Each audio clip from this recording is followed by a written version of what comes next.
ब्रेडचे छोटे छोटे तुकडे कट करून घेतले, तेल तापायला ठेवलं, बेसनचं पीठ सुद्धा मी फेटून घेतलं, हळद मीठ आणि लाल तिखट थोडंसं घालून. आता ओळखा बघू दे मी काय करते. बटाट्याची भाजी. आता पण नाही ओळखला, चला तर मग रेसिपीज बघूया. हे जे मी छोटे छोटे तुकडे केलेत, आता यांना मी बटाट्याची भाजी लावून घेते. मी एका ब्रेडचे 4 तुकडे केलेत. तुम्ही हवं तर 2 पण करू शकता. त्याला म्हणतात कटलेस. मी जास्त मोठे नाही करत आहे, छोटे करते. असे दाबून घ्यायचे. नाश्त्यासाठी एकदम सोपं असं. मी आता सर्व या ब्रेडला भाजी लावून घेते. तोपर्यंत तेल पण आपलं गरम होतंय. दररोज एकच काय नाश्ता, जरा वेगळं पण काहीतरी हवं ना.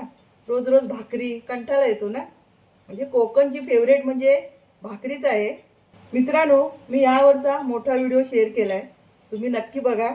छोटा व्हिडिओ असल्यामुळे आपल्याला रेसिपी पूर्ण दाखवता येत नाही. आता मी सर्व तुकडे केलेले ब्रेडचे त्यांना सगळ्यांना भाजी भरून घेतली आहे.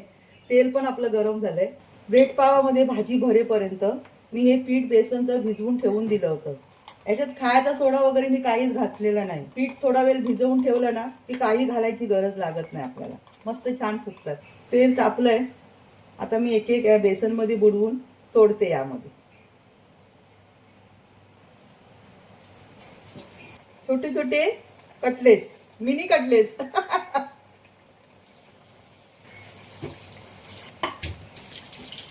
छान तळले गेलेत बघा.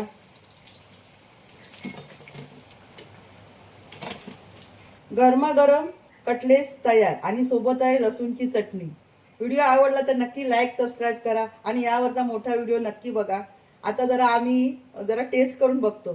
तुमचे लाडके काका आणि मी हे देते यांना खायला. हे घ्या, खाऊन बघा कसं टेस्ट आहे ते सांगा. आणि हे मी पण बघते. छान आहे. कुरकन आवाज पण आला. कुरकुरीत झाले एकदम. मस्त झाले ना. आणखीन पण सुंदर व्हिडिओ बघण्यासाठी माझ्या चॅनलला नक्की लाईक सबस्क्राईब करा.